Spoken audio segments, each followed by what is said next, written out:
Hello viewers. 30 जुलाई 2021 बहुत से students और बहुत से पेरेंट्स के लिए एक बहुत ही हिस्टोरिक दिन और सीबीएसई क्लास 12 का रिज़ल्ट इस दिन निकाला जाता है।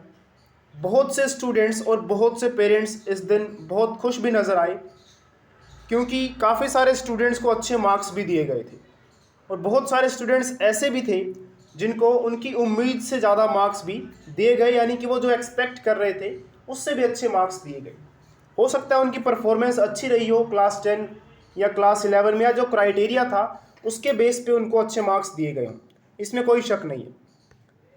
लेकिन बहुत से स्टूडेंट्स ऐसे भी हैं, जैसे कि आप स्क्रीन पर देख भी पा रहे होंगे, बहुत से स्टूडेंट्स ऐसे भी हैं जो एटलीस्ट कुछ परसेंटेज जितना वो एक्सपेक्ट कर रहे थे उतनी परसेंटेज भी उनको नहीं मिल पाई। जैसे कि आप इस स्क्रीन पर देख पा रहे होंगे, एक स्टूडेंट है, इसके क्लास 10 में 98% मार्क्स आए और ऐसे ही क्लास 11 में भी, लेकिन क्लास 12 में सिर्फ और सिर्फ इनको 79% मार्क्स दिए गए। ये कोई एक स्टूडेंट की कहानी नहीं है, ऐसे बहुत से स्टूडेंट्स आपको मिलेंगे। और ये जो स्टूडेंट है ये सही बोल रहा है या गलत बोल रहा है, इसका प्रूफ तो मेरे पास नहीं है, ना ही मैं इस बात की पुष्टि करता हूँ, इस बात की पूरी क्लैरिफिकेशन करता हूँ कि हाँ ये स्टूडेंट सही बोल रहा है। लेकिन ऐसे बहुत से स्टूडेंट्स मैंने देखे हैं जिनके मैंने कमेंट्स पढ़े हैं। देखिए, इनको भी 93% मिला था 10th में और 90% 11th में, लेकिन 12th में सिर्फ और सिर्फ 77%। तो ऐसे एक स्टूडेंट नहीं है, बहुत से स्टूडेंट्स हैं। अब मैं सबके कमेंट्स तो आपको दिखा नहीं सकता, तो बहुत सारे स्टूडेंट्स को ऐसी प्रॉब्लम्स फेस करनी पड़ रही हैं। जैसे कि आप एक और स्टूडेंट का कमेंट देख सकते हैं कि इनके 93% मार्क्स थे क्लास 10 में, तो ये कह रहे हैं कि अगर हम क्राइटेरिया को फॉलो भी करें तो कम से कम इतने मार्क्स तो नहीं बनते इनके जितने यहाँ पे दिए गए हैं।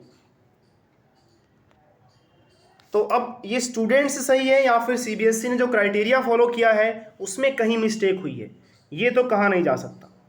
लेकिन इतना ज़रूर है कि अगर स्टूडेंट्स का रिजल्ट उनके एक्सपेक्टेशन के अकॉर्डिंग या उनकी पास्ट परफॉर्मेंस अगर 90% से अबव उनके पास क्लास 10 में मार्क्स हैं, क्लास 11 में मार्क्स हैं, तो एटलीस्ट वो 80% अबव तो डिज़र्व करते हैं +2 में। ऐसा नहीं है कि पक्का करते ही करते हैं, क्योंकि अगर क्या पता, हो सकता है कि +2 में वो अगर एग्ज़ाम देते तो हो सकता है उनकी परफॉर्मेंस और लो भी हो सकती थी। वो उनके ऊपर डिपेंड करता है कि उनकी तैयारी कैसी है, उन्होंने कितना पढ़ा, कैसे पढ़ा।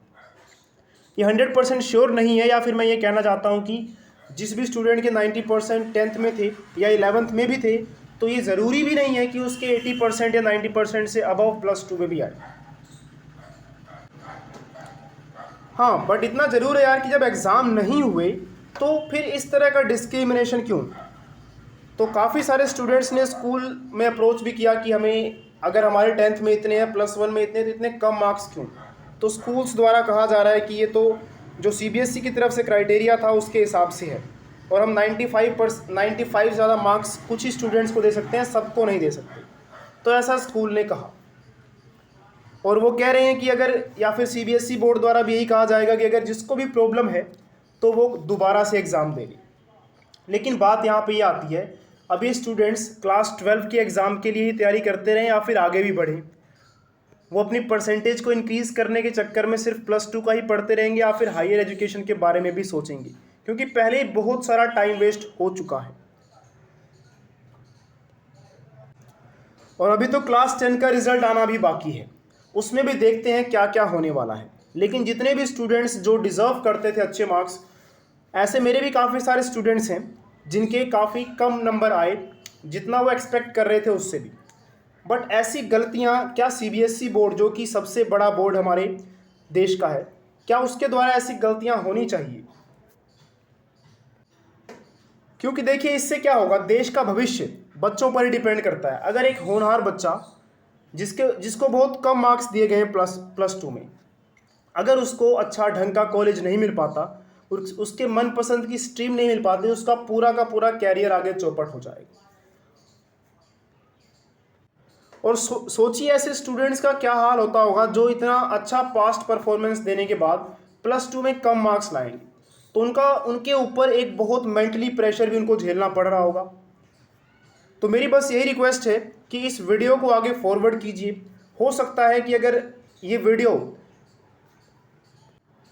आगे बढ़े तो हो सकता है कि आगे फ्यूचर में ऐसी गलतियां ना हो।